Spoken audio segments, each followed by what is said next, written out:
যদি বিএনপি ক্ষমতায় আসে তাহলে আপনারা কি একটা দৃষ্টিভঙ্গি নিয়ে আসবেন? অনেকেই ক্রীড়াঙ্গনে অনেকেই বলছেন যে আমিনুল হক ভবিষ্যৎ ক্রীড়ামন্ত্রী হতে পারেন অথবা আরও বড় কিছু হতে পারেন, বাট ক্রীড়াঙ্গনের মানুষ আমরা আলোচনা হচ্ছে যে আমিনুল হক সম্ভবত ক্রীড়ামন্ত্রী হবেন বাংলাদেশে। তো আপনি যদি সেই সুযোগটা এসেই যায়, আপনি ক্রীড়াঙ্গনের জন্য কোন তিনটা অথবা কি পদক্ষেপ নিতে পারেন? আমি প্রথমে যেটি বলেছি যে আমি বাংলাদেশের জনগণের ভোটে যদি বাংলাদেশ জাতীয়তাবাদী দল বিএনপি ক্ষমতায়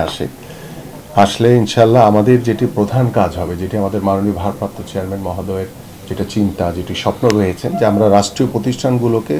টোটালি রাজনীতিকরণ মুক্ত রাখবো এবং দলীয়করণ মুক্ত রাখবো, যাতে কোনো রাজনৈতিক প্রভাবে যাতে আমাদের মানে জনগণের যে কাজের যে প্রত্যাশা, জনগণের যে প্রত্যাশা, সেখানে যাতে কোনোভাবে কোনো ব্যাহত না হয়। বাট আমার যেটি বিষয়, যেটি আপনি বলছিলেন যে আসলে এটি তো সময় বলে দিবে, হ্যাঁ, বাট আমি যেহেতু একজন স্পোর্টসম্যান হিসেবে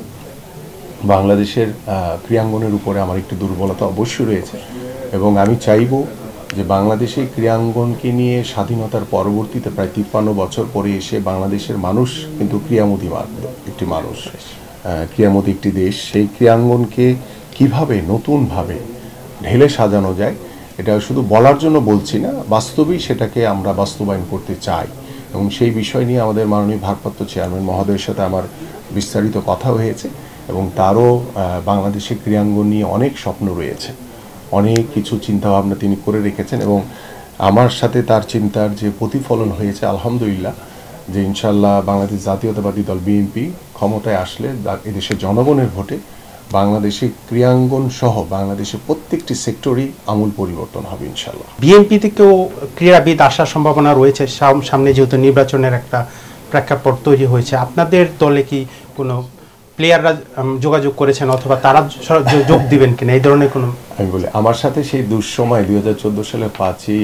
মার্চ অনেক খেলোয়াড়রা আমার সাথে যোগদান করেছিলেন, সেখানে আমাদের এনামুল রয়েছে, আমাদের আরও অনেক খেলোয়াড়রা রয়েছিলেন সেদিন। তো সেখান থেকে কিন্তু আমরা দেখেছি যে মানে অনেক খেলোয়াড়রা, আমি যখন রাজনীতিতে এসে সরাসরিভাবে পরিপূর্ণভাবে অ্যাক্টিভলি রাজপথে নেমে আন্দোলন সংগ্রামে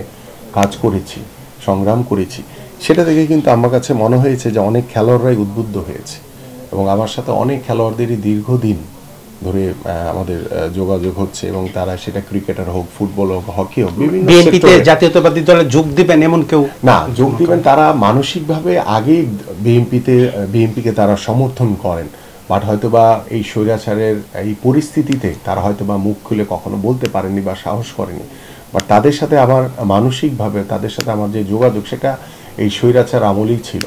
তো সেই লোকগুলোকে আমরা চাইবো যে তারা বিএনপি রাজনীতিতে আসুক, কারণ বিএনপি সবসময় উদারভাবে সব কিছু চিন্তা করি আমরা, এবং উদার চিন্তা নিয়ে কিন্তু আসলে আমরা এই দেশের সাধারণ মানুষকে নিয়ে আমরা পথ চলতে চাই, কারণ বিএনপি পরিপূর্ণভাবে বিশ্বাস করে যে বাংলাদেশের সকল ক্ষমতার উৎস হচ্ছে জনগণ, এবং সেই জনগণকে কাছে গিয়ে জনগণকে সাথে নিয়ে আমরা সুন্দর বাংলাদেশ গড়তে চাই। কারণ ওই স্বৈরাচার সরকার বাংলাদেশের জনগণ থেকে বিচ্ছিন্ন ছিল, বাট স্বৈরাচার সরকার গত 17 বছরে যেই ভুলগুলি করেছে, আমরা ইনশাল্লাহ সেই ভুলগুলো করব না ইনশাল্লাহ। ফুটবল মাঠে নেতৃত্ব দিয়েছেন, ফুটবল মাঠে আপনি বাংলাদেশের ক্যাপ্টেন ছিলেন, বাংলাদেশের সর্বকালের সেরা গোলকিপারও বলা হয় আপনাকে, রাজনীতির মাঠেও এখন নেতৃত্ব দিচ্ছেন, আমরা দেখছি যে আপনার কত ব্যস্ততা। তো আপনার এই দুইটা জগৎ, আপনার কোনটা কঠিন মনে হচ্ছে, রাজনীতি না ফুটবল? না, এটা আসলে ফুটবলটা তো খেলার মাঠের একটি জায়গা, এবং রাজনীতিটাও আসলে মাঠেরই একটি খেলা। তো সেখানে রাজনীতির মাঠে হয়তো বা যেমন ফুটবল মাঠে কিছু কলা কৌশল, কিছু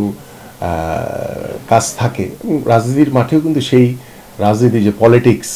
সেই ট্রিক্সগুলি নিয়েও কিন্তু আমাদের কাজ করতে হয়। তো সব কিছু মিলিয়ে বলবো যে আসলে কোনোটার চেয়ে কঠিন কম না, সবগুলি জায়গাতেই যদি আমি খেলোয়াড় হিসেবে বলি, যখন একটি প্রতিপক্ষের সাথে যখন খেলি, তখন কিন্তু আমার চিন্তা থাকে কিভাবে আমার দলটাকে আমরা জিতাবো। আর রাজনীতির মাঠে এসেও আমরা যেহেতু এদেশের সাধারণ মানুষের জন্য বিএনপি রাজনীতি করে, সেই সাধারণ মানুষের মন জয় করে কিভাবে আমরা আগামী সুন্দর বাংলাদেশ গড়ব, সেটা নিয়েও আমরা ইনশাল্লাহ কাজ করে যাচ্ছি। এবং সেই সামঞ্জস্যর জায়গা থেকে চিন্তা করলে আমার কাছে মনে হয় যে যদি আপনি ভালো কিছু করেন তাহলে সব কিছু আপনার জন্য সহজ, আর আপনি যদি খারাপ কিছু করেন তাহলে আপনার জন্য রাস্তাটা অবশ্যই কঠিন হয়ে যাবে। বাট আমি চাই যে বাংলাদেশের মানুষের জন্য আমরা কাজ করতে চাই, বাংলাদেশের মানুষের কল্যাণের জন্য কাজ করতে চাই, বাংলাদেশের মানুষের উন্নয়নের জন্য কাজ করতে চাই, যার কারণে আমার কাছে মনে হয়েছে যে আমরা যদি ভালো কিছু করতে চাই তাহলে আমার জন্য কাজ করাটা অনেক সহজ।